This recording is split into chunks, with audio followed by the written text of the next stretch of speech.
விருதுநகரில் 5 லட்சம் ரூபாய் மதிப்பிலான ஜெனரேட்டர் கருவியை தமது சொந்த செலவில் அதிமுக மேற்கு மாவட்ட எம்ஜிஆர் மன்ற செயலர் கோகுளம் தங்கராஜ் பள்ளிக்கு வழங்கினார்.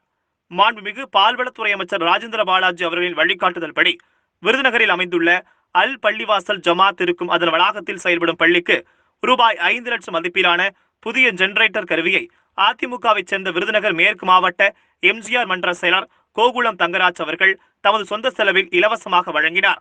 மேலும் இந்த நிகழ்ச்சியில் கழக நிர்வாகிகள் பலரும் கலந்து கொண்டார்கள். அப்பெல்லாம் நான் எதுவுமே செய்யலை. சில இடங்கள்ல மக்களுக்கு சில நேரங்களில் உதவி செய்கிறோம். அந்த உதவி செய்யறதுக்கு நம்ம என்ன செய்ய போறோம் அப்படிங்கிற இது முக்கியம் இல்லை. எந்த நேரத்தில் என்ன உதவி செய்யறோமோ அதுதான். அதாவது உங்களுக்கு அருகில் இருக்கிறவங்க ஏதாவது ஒரு மன கஷ்டத்தில் இருக்கும்போது அவங்களுக்கு ஆறுதலாக ஒரு வார்த்தை சொன்னீங்கன்னா அதுவும் மிகப்பெரிய கொடைவள்ளல். அதாவது அந்த நேரத்தில் அவங்க எடுக்கிற தவறான முடிவுகள் இருந்து அவங்களை நீங்க மீட்டு எடுக்கணும். அதுதான் ஒரு கொடைவள்ளல் தன்மை. கொடைவள்ளல் தன்மைங்கிறது நம்ம வாழ்க்கையில அமைதி, அன்பு, பாசம், நேசம் இதிலிருந்து ஆரம்பிக்கிறது. ஏன்னா கொடைவள்ளல்ங்கிற பெரிய கோடீஸ்வரன் தான் செய்யறதில்ல.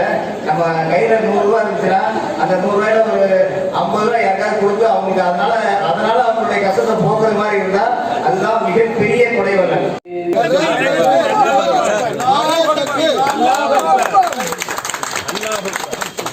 இந்த சாவியை அர்ப்பணிப்பார்கள்.